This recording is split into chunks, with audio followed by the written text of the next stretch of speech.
April 1945, Western Germany. A thin column of German soldiers moves slowly toward American positions near the Rhine River. There is no gunfire.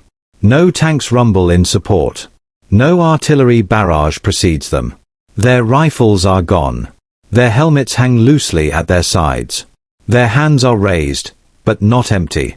Each man carries a small rectangle of paper, bright red, roughly the size of a postcard.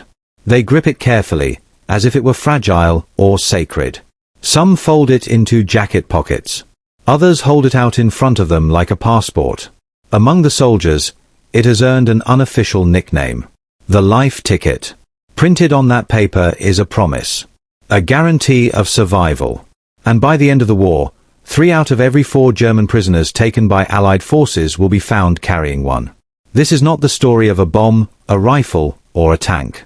This is the story of how paper, psychology, and an enemy's own cultural instincts became one of the most effective weapons of the Second World War. A war already won, but not yet finished. By late 1944, Allied leaders were no longer asking if Germany would lose the war. That question had been answered. The real question was far more grim. How many men would die before it ended? Every fortified village meant another firefight. Every river crossing meant another bloodbath. Every German soldier who chose resistance over surrender represented a potential Allied casualty. And despite everything, despite destroyed cities, broken supply lines, and collapsing command structures, German units kept fighting. Even when defeat was inevitable. That persistence haunted Allied planners. Conventional military logic offered only one solution: apply overwhelming force until the enemy collapses. Bomb them. Shell them.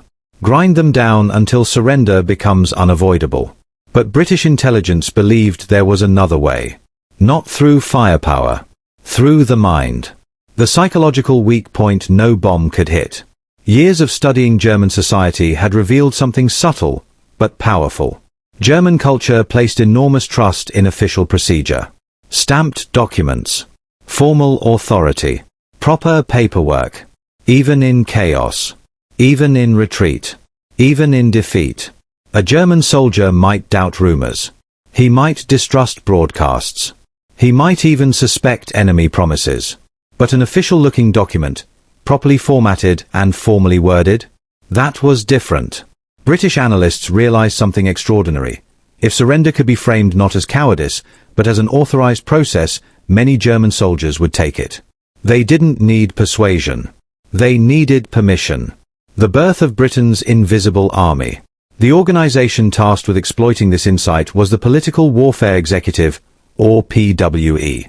It was formed in September 1941, after more than a year of bitter bureaucratic battles between intelligence agencies, military command, and government ministries. Its headquarters was hidden away at Woburn Abbey in Bedfordshire, far from German bombers and public scrutiny. On paper, PWE barely existed. Its cover name was the Political Intelligence Department. Its real mission was far more ambitious: to break enemy morale without firing a single shot. This was warfare conducted with ink, radio waves, and human weakness. The man who understood Germany too well. One figure loomed large within PWE's operations: Sefton Delmer. Born in Berlin in 1904 to Australian parents, Delmer spoke German before he spoke English. As a young journalist, he became the first British reporter to interview Adolf Hitler, all the way back in 1931. By the time war broke out, Delmer understood German psychology at an almost instinctive level. By 1940, he was running Britain's most audacious propaganda effort, Black Radio. Fake German-language radio stations, pretending to be disillusioned Wehrmacht insiders, broadcast messages so convincing that Allied estimates suggested nearly 40% of German soldiers listened to them. Delmer rejected moral lectures. He rejected ideology. His philosophy was ruthless and simple. Appeal not to ideals, but to survival. He called it appealing to the Schweinhund, the inner animal that wants to live. Designing the perfect surrender. The safe conduct pass that emerged from this mindset was not a casual leaflet. It was engineered. Every detail was tested, revised, interrogated, and refined. The size was fixed at 5 by 8.5 inches, large enough to feel important, small enough to hide inside a tunic. The paper stock was chosen to resemble German banknotes, because Germans associated high-quality paper with legitimacy and authority. The color was debated repeatedly before settling on bright red, impossible to miss on a battlefield, instantly recognizable under stress. At the top sat the official seals of Britain and the United States, dominating the design. Below them, the insignia of SHAEF, Supreme Headquarters Allied Expeditionary Force. The typography mimicked financial certificates and government bonds. And at the bottom was the most important element of all. The printed signature of General Dwight D. Eisenhower. Interrogations revealed German soldiers did not recognize Eisenhower's handwriting, so his full name was printed clearly. Nothing was left to chance. Words that were tested like weapons. The text itself went through 6 documented revisions. German was moved above English after prisoners admitted confusion. A line clarified that the English text was merely a translation. Another revision added a crucial phrase, valid for one or several bearers. This came after intelligence discovered that German soldiers were sharing passes between squads. Even the concept of unit-sized surrender passes emerged from real battlefield behavior, printed at twice the size of individual ones. This was psychology, refined under fire. Printing on a scale never seen before. Production fell to Waterloo and Sons of London, one of Britain's most secure printing firms. By the spring of 1945, leaflet warfare consumed 80% of Britain's entire offset printing capacity. The numbers defy easy understanding. Across Europe, approximately 6 billion leaflets were dropped during the war. More than 3 billion fell over northwestern Europe alone. Safe conduct passes made up 10 to 15% of all leaflet drops. At peak intensity, over 10 million surrender passes were distributed every month. This was industrialized persuasion. Paper falling from the sky. Leaflet warfare was not new. Britain's first leaflet raids began on the very first night of the war, September 3, 1939. 10 Armstrong-Whitworth-Whitley bombers scattered over 5 million leaflets across Hamburg, Bremen, and the Ruhr. The RAF called them nickel raids. Later came innovation. From Kent, the balloon unit launched hydrogen-filled paper balloons capable of drifting over German territory for days, dropping leaflets far beyond aircraft range. In December 1941 alone, balloons delivered over 4 million leaflets. The Germans could shoot down planes. They could not shoot down the wind.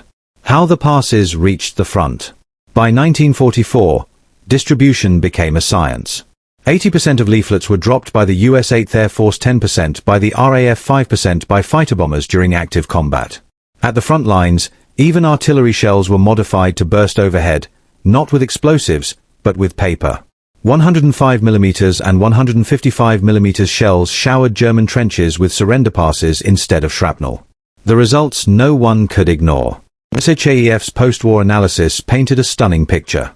By October 1944, 77% of captured German soldiers had read Allied leaflets. At Brest, 80% of prisoners carried them.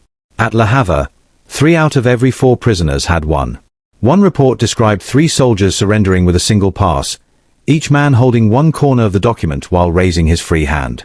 Others believed Eisenhower himself had personally approved their surrender. The illusion worked. When the enemy admitted defeat, the ultimate confirmation came from Joseph Goebbels himself. In April 1945, the Nazi propaganda minister wrote privately that Allied leaflets were no longer ignored, they were read carefully. British broadcasts, he admitted, now had a receptive audience. When the architect of Nazi propaganda concedes failure, the verdict is clear. German authorities reacted harshly. Soldiers faced punishment for not turning in leaflets. Civilians were ordered to report possession immediately. Concentration camp prisoners caught with them risked execution. Yet intelligence estimated 1 in 7 leaflets were never surrendered. Children, unaware of the rules, became accidental carriers. The Germans even produced mock surrender passes, ridiculing the idea, a sure sign of how seriously they feared it. Why it worked? The leaflets did not create doubt. They exploited existing doubt. A German soldier already questioning the war needed only an excuse, something official, to stop fighting without shame. The pass provided that excuse. A way out that felt authorized, documented, and safe. Every surrender meant 1 fewer defender at the next river, 1 fewer Allied casualty, 1 fewer family receiving a death notice. No artillery barrage could match that efficiency. The quietest victory. Britain is often remembered for radar, code breaking, and engineering marvels of steel and circuitry. But at Woburn Abbey, engineers of the human mind achieved something just as powerful. They turned psychology into a weapon. A weapon made of ink and paper. And it worked.